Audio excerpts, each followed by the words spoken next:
Panginoong Hesukristo. Nagpupuri kami sa'yo, Panginoong Hesukristo.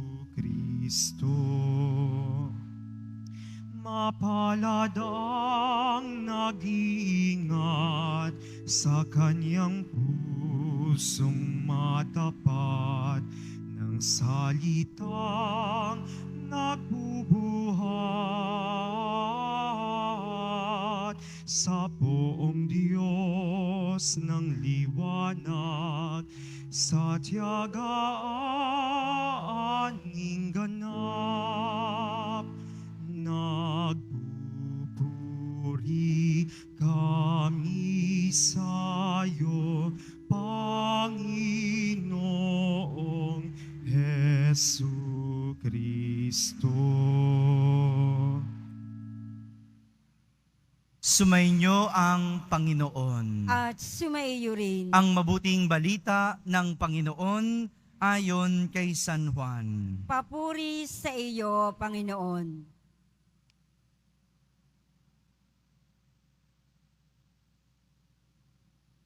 Noong panahong iyon, marami sa mga nakarinig kay Jesus ang nagsabi, "Tunay ngang ito ang propetang hinihintay natin.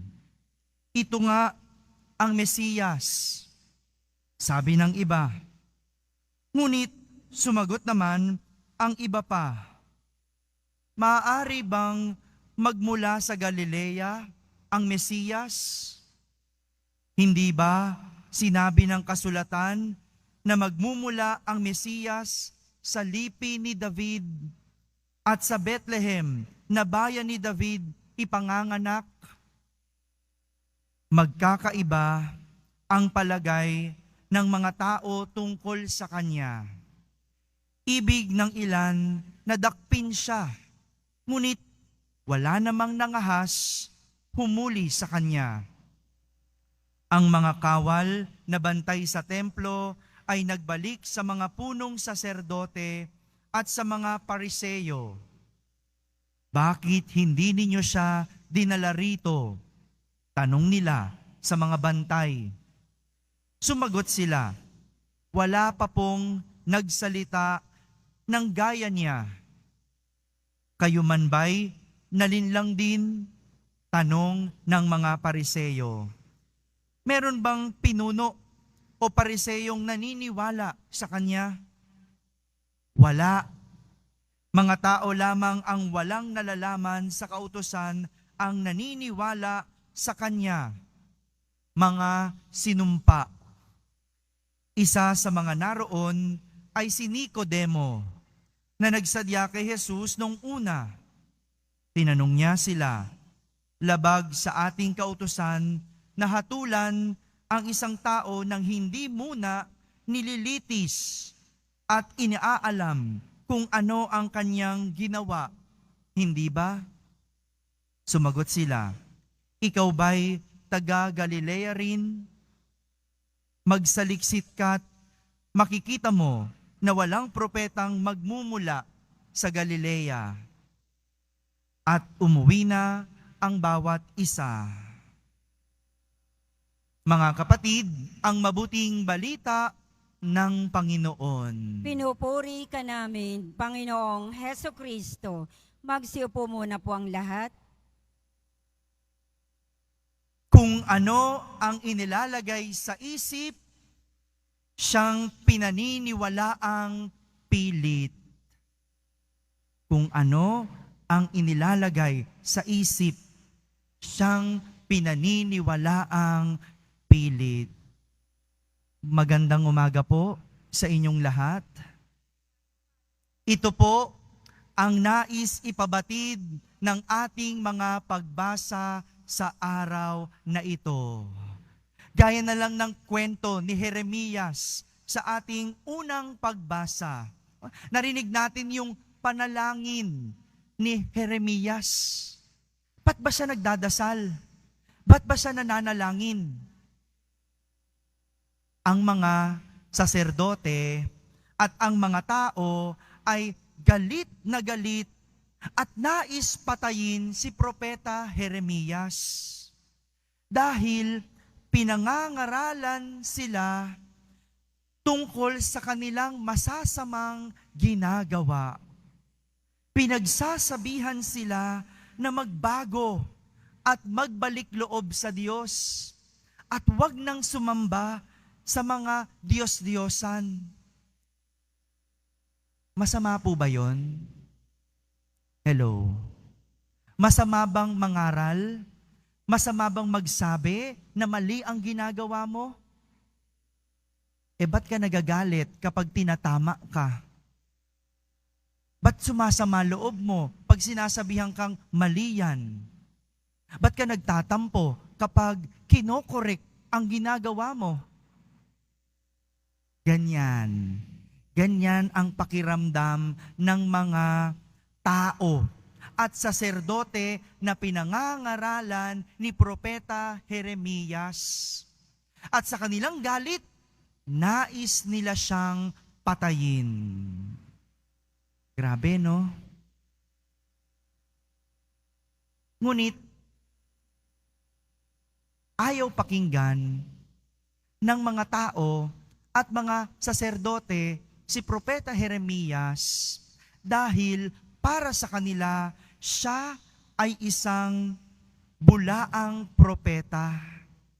Yan ang iniisip nila kay Propeta Jeremias. Kaya hindi nila mapakinggan at hindi nila mapaniwalaan ang sinasabi nito dahil iniisip nila bulaang propeta si Jeremias. Ito yung nasa isip ng mga tao. Kahit na galing sa Diyos ang pangaral ni Propeta Jeremias, kahit na mula sa Diyos ang kanyang mga itinuturo, hindi kaya ni Propeta Jeremias baguhin ang kanilang pag-iisip. Kaya nga, ganun na lang ang pagdadasal ni Propeta Jeremias. Ganun na lang ang kanyang pagsusumamo sa Diyos. Sabi niya, Panginoon, ikaw ay hukom na makatarungan. Nababatid mo ang isipan at damdamin ng bawat tao. Ikaw ang maghiganti sa mga taong ito. Pinauubaya ko po sa inyo ang aking gawain. Sa panalangin ito ni Jeremias, sinasabi niyang alam ng Diyos ang laman ng isip at damdamin ng bawat tao. At hindi niya sila mabago, kung kaya't ipinagpapasa Diyos niya ang mga ito. Totoo naman, alam ng Diyos ang laman ng isip at damdamin natin. Alam niya sinong galit. Alam niya sinong nagtatampo. Alam niya sinong may mahalay ang isip. Alam niya sinong nagdadamdam sa atin dito ngayon. Alam ng Diyos, pero hindi yan kayang baguhin ng Diyos. Hindi yan babaguhin sa iyo ng Diyos. Ikaw ang magbago. Ikaw ang mag-alis sa mga bagay na nilalagay mo sa iyong isip. Kung ano ang nilalagay sa isip, siyang pinaniniwalaang pilit. Samantala, sa ating ebanghelyo, magkakaiba naman ang pag-iisip at iniisip ng mga tao. Kung kaya't sila'y nagtatalo-talo. Di ba? Pag magkakaiba kayo ng pag-iisip, iba-iba kayo ng opinyon, nagtatalo-talo. Yan yung nangyari sa ating ebanghelyo. Yung iba, para sa mga nakarinig kay Jesus, siya ang Mesiyas. Pero, may iba naman, duda. May iba, ibang pag-iisip at ibang iniisip.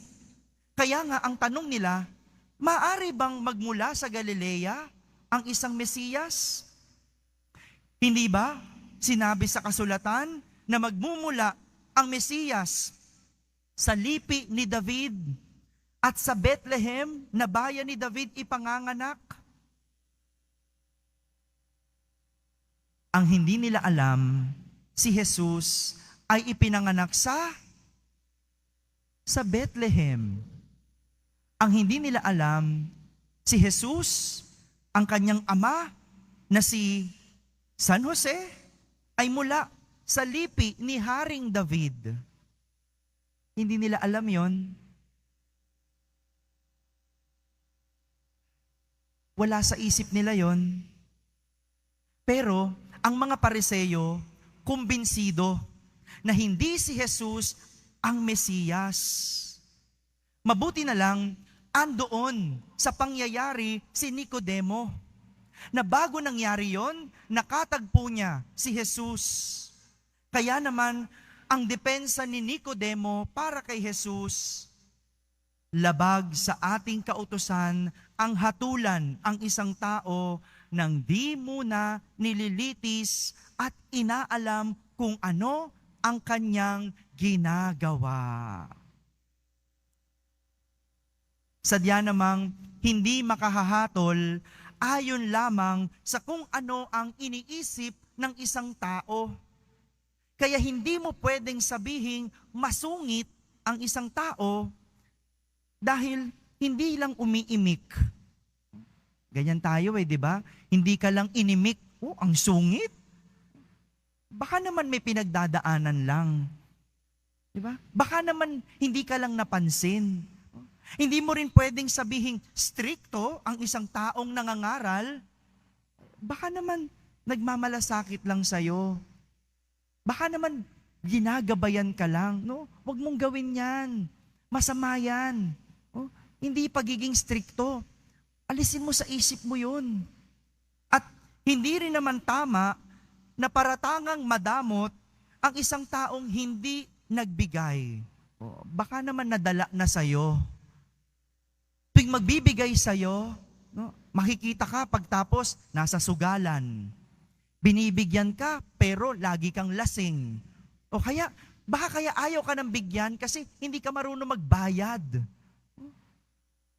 Hello? Huwag mong sabihing madamot. Dala na lang sa'yo. At mali din ang magtampo sa Diyos at isiping hindi pinakikinggan ang iyong panalangin. Baka naman pinag-iintay ka lang. Huwag mong isiping madamot sa iyo ang Diyos. Huwag mong isiping pinagkakaitan ka ng Diyos. Baka naman sabi ng Diyos, wait lang, mahina ka laban. Hindi ngayon.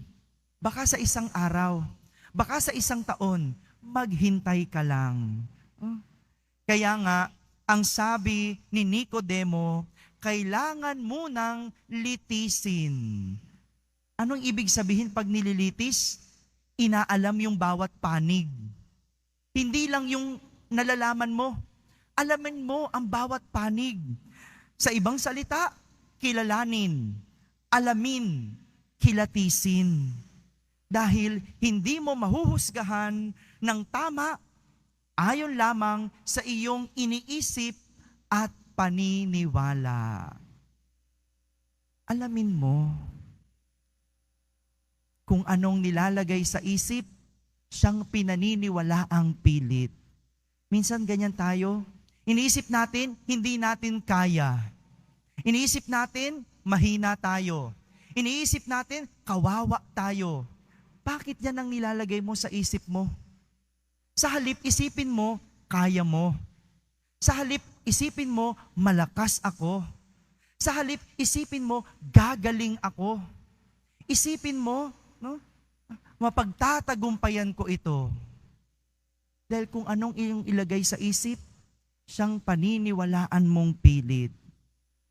Mga kapatid, ito ang nais ipabatid sa atin ng mga pagbasa sa araw na ito. Ano mang ilagay sa isip, siyang paniniwalaang pilit. Dahil ang isip ay makapangyarihan. Nagagawa nitong paniwalaan ang anumang ilagay mo dito sa iyong kaisipan, katotohanan man o kasinungalingan.